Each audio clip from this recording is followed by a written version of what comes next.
السلام علیکم ورحمۃ اللہ۔ ارباب چانجو صاحب سینئر صحافی سندھ پارلیمنٹری رپورٹر ایسوسیشن کے عہدیدار ہیں۔ ہمارے چینل حق سچ کے لیے وقت نکالنے کا بہت بہت شکریہ۔ ظاہر بات آپ کا وقت بڑا قیمتی ہے۔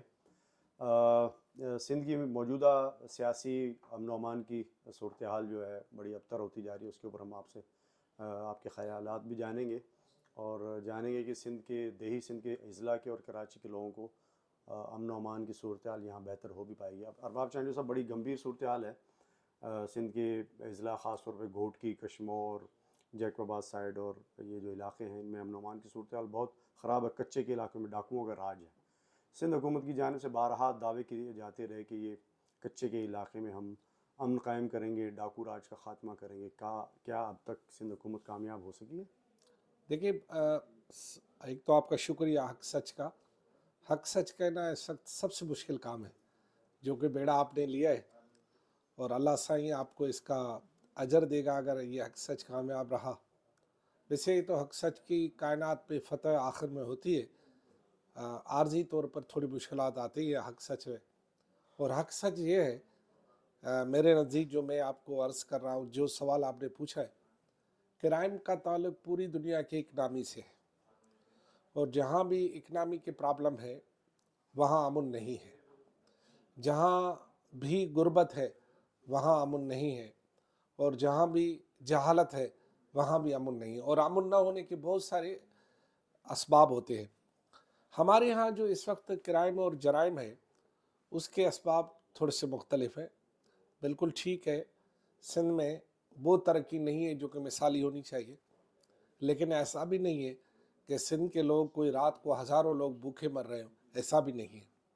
یہ بھی بات درست ہے کہ سندھ میں پولیس کرپٹ ہے، مگر ایسا بھی نہیں ہے کہ پولیس ساری کرپٹ ہے اور سارے جو ڈکیت ہیں وہ 5 وقت کی نمازی ہیں، ایسی بھی کوئی بات نہیں ہے۔ تو مطلب یہ کہ ہمارے ہاں جو ڈکیت فیکٹر ہے وہ مارشاء لاء کے دور کی پیداوار ہے۔ ہم نے یا ہمارے بڑوں نے یہ ہمیں بتایا ہے کہ کبھی کبھار کوئی ایک ڈکیت پیدا ہوتا تھا، وہ بھی دشمنی کی وجہ سے ہوتا تھا، اور پھر وہ دشمنی کی وجہ سے جنگلوں میں پہاڑوں میں جا کے چھپ جاتا تھا، اور پھر ایک بدنام ڈاکو بن کے سامنے آتا تھا۔ پھر اس پہ فلمیں بھی بنی، آپ کو پتہ ہے۔ جی لیکن اب کا ڈکیت جو ہے وہ ایک منصوبہ بندی کے تحت بنایا جا رہا ہے۔ ڈکیتوں کی نرسریاں اور فیکٹریاں مارشل لاء دور میں لگی، اور کسی زمانے میں تو آپ کو اندازہ ہے کہ کراچی کی کوئی سڑک اور پورے سندھ کا کوئی روڈ محفوظ نہیں تھا، یعنی کچے میں ڈکیت تھے تو پکے میں دہشت گرد تھے، اور یہ سلسلہ مارشل لاء میں شروع ہوا، اور یہ مارشل لاء کی باقیات ابھی تک کسی نہ کسی صورت میں جاری ہے۔ اب کے سوال یہ ہے کہ یہ اچانک کیوں ڈکیت اتنے سرگرم ہو جاتے ہیں، اور ان کو یہ اسلحہ کہاں سے آتا ہے، ان کی سرپرستی کون کرتا ہے؟ لازمی ہے اس کی سرپرستی وہی لوگ کرتے ہیں جو کرائم جرائم میں ملوث ہیں، جو کرپٹ ہیں۔ اب آپ پوچھیں گے کہ جی کرپٹ کون ہے؟ سب سے پہلے میں کہوں گا ہم جرنلسٹ کرپٹ ہیں، ہماری عدلیہ کرپٹ ہے، ہمارے سیاستدان کرپٹ ہیں، معافی کے ساتھ عرض ہمارے وہ ادارے جو یہ دعویٰ کرتے ہیں کہ وہ دودھ کے دھلے ہوئے ہیں وہ کرپٹ ہیں۔ اور سب سے بڑی بات یہ کہ معاشرے میں اب کرپشن ایک رواج بن گیا ہے، ناسور بن گیا ہے، جو کہ جس کو کاٹنے کے سوا کوئی راستہ نہیں ہے، جسم کا جیسے حصہ کاٹا جاتا ہے۔ لیکن اور سب سے بڑی جو بات ہے وہ یہ کہ حق سچ کہنے والوں کو لوگ بیوقوف سمجھتے، پاگل سمجھتے، اور ان سے اب تو شاید تعلق رکھنا بھی مناسب نہیں سمجھتے۔ تو جو کچے کے ڈکیت تھے، ان کی جب تک ہتھیاروں کی رسد بند نہیں ہوگی یہ ڈکیت ختم نہیں ہوں گے، جب تک ان کی مخبری کا نظام ختم نہیں ہوگا یہ نہیں ہوں گے، جب تک ان کو کھانے پینے راشن کی رسد جاری رہے گی، بکرے ان کے پاس ذبح ہونے کے لیے پہنچ جائیں گے، تب تک یہ ڈکیت دندناتے پھریں گے، اور انہیں صرف پولیس ختم نہیں کر سکتی، یہ ایک سماجی برائی ہے، اسے پورا معاشرہ مل کر ختم کر سکتا ہے، یہ پولیس کا صرف کام نہیں ہے۔ ابھی آئی جی سندھ صاحب سے، شاید آپ بھی تھے اس محفل میں، ہم نے یہ پوچھا تھا کہ سر یہ ڈکیت کیسے ختم ہوں گے، تو انہوں نے عرض کیا کہ یہ جو ڈکیت ہے انہیں صرف زمینی حملوں سے ختم نہیں کیا جا سکتا، ان پر فضائی حملے ہونے چاہیے، کیونکہ یہ جس طرح تتر بتر اور جس طرح منظم انداز میں پورے کچے میں ہے، اسکیٹرڈ ہیں. ہاں اسی لیے ان کو مطلب ہیلی کاپٹر کے ذریعے یا چھوٹے طیاروں کے ذریعے نشانہ بنا کر انہیں ختم کیا جا سکتا ہے، یا ڈرون حملوں کے ذریعے انہیں ختم کیا جا سکتا ہے. لیکن وہاں پر بات یہ ہوئی کہ یہ ہتھیار اور یہ سہولت بہرحال پولیس کے پاس نہیں ہے، اور اگر کوئی فورس اس طرح کی کارروائی کرتی ہے تو پھر ہمارے دشمن ملک جو ہے وہ اسے دوسرا مطلب دیتے ہیں کہ یہ دیکھیں اپنے ہی لوگوں پر بمباری کر رہے ہیں. تو لہذا یہ حکمت عملی کے تحت ان ڈکیتوں سے مقابلہ کیا جا سکتا ہے، جیسے کہ ابھی شاید پولیس اور رجسٹ کر رہی ہے. ارباب صاحب ماشاءاللہ 25-30 سال ہو گئے آپ کو صحافت کے شعبے سے وابستہ ہیں، 20-22 سال ہمیں بھی ہو گئے صحافت کے شعبے میں. ہم اور آپ نے دیکھا، آپ نے پکے کے دہشت گردوں کی بات کی.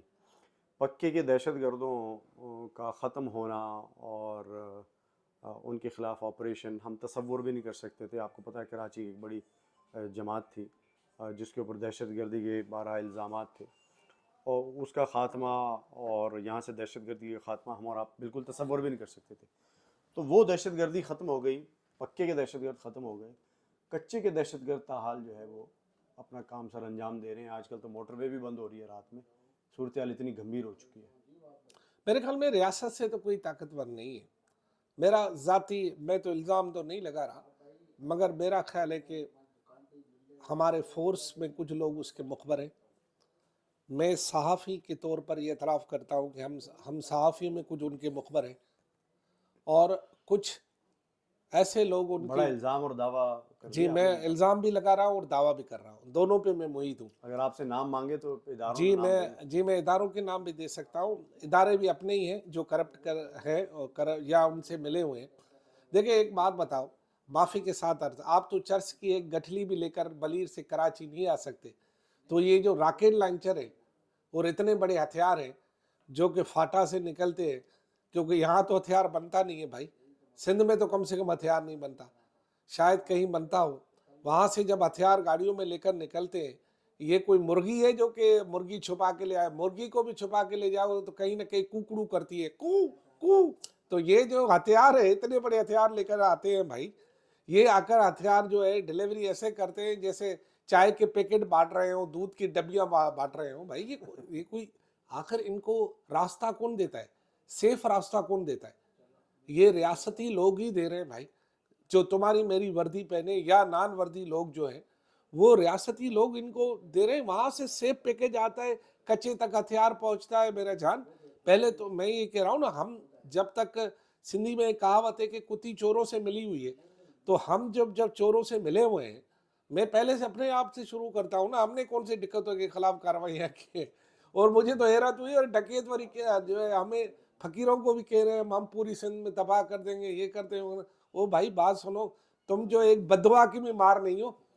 تمہیں اگر کسی نے کھتڑے فقیر نے بدوا دے دی نا، نسلیں تباہ ہو جائے گی تمہاری. دھاڑیل صاحب، یہ سندھ صوفیوں کی سرزمین ہے، اسے تمہارا باپ بھی تباہ نہیں کر سکتا. یہ جو آپ نے مثال دی کہ ڈیش جو ہے وہ چوروں سے ملی ہوئی ہے، ہاں یہ تو ہم نے سوشل میڈیا بھرا پڑا ہے اس سے. ارباب صاحب 2 دن پہلے ایک ویڈیو وائرل ہو رہی تھی، ایک ڈاکو صاحب جو ہے وہ 8-10 ڈاکو صاحبان بیٹھے ہیں اور ان کے پیچھے ایک موبائل جاتی ہے اور وہ کہتے ہیں آواز مارتے ہوئے کہ صاحب اچھے ہی تھو، سندھی میں کہہ رہے ہیں صاحب آ رہا ہے، تھوڑا سا آگے پیچھے ہو جاؤ. جی ہاں. یہ تو سوشل میڈیا بھرا پڑا ہے ان سے. تو مطلب یہ ہے کہ اچھبے کی بات ہی نہیں ہے بھائی. بات سنیں، یہ کوئی معافی کے ساتھ یہ بی ایل اے کے دہشت گرد ہے کہ پہاڑوں میں ایسے گم ہو جاتے ہیں جیسے جو ہے وہ پنچھی گم ہو گیا. بھائی جب معافی کے ساتھ عرض، مشرف کے دور میں آپ اکبر بگٹی کو نشانہ بنا سکتے ہیں. اکبر بگٹی سے طاقتور تو یہ ڈکیت نہیں ہے نا، آپس میں بیٹھے ہوئے. یہ کون سے خانو خان ہے؟ یہ چور کل کے لوفر جیب کترے جو ہے آج ڈکیت بن گئے. ان کو سردار باثر لوگ ان سے ہاتھ اٹھوائے، ان کو کوئی تتر بھی نہیں اپنی پوچھ. سرپرستی ختم کر دیں، سرپرستی ہے ان پر، وہ ختم کر دیں. وہ ختم کر دیں. پھر ان کو دیکھو بندہ تو بندے جیسا ہے. وہ بھی 4 روٹیاں کھاتے ہیں، ہم بھی 4 روٹیاں کھاتے ہیں. دودھ وہ بھی پیتے ہیں، ہم بھی بھینس کا دودھ پیتے ہیں. فرق یہ ہے کہ وہ خالص پی رہے ہوں گے، ہمارا انجیکشن کا لگا دودھ پی رہے ہیں. باقی تو دودھ تو ہم بھی پی رہے ہیں. تو یہ کیا ہوا؟ نہیں یہ میرا خیال ہے کہ ان کو سرپرستی ان کا خاتمہ ممکن ہے، کوئی بشرط یہ کہ مسئلہ ہی نہیں. ادارے، پولیس، قانون نافذ کرنے والے ادارے، سب حکومت ادارے سنجیدہ ہو جائیں.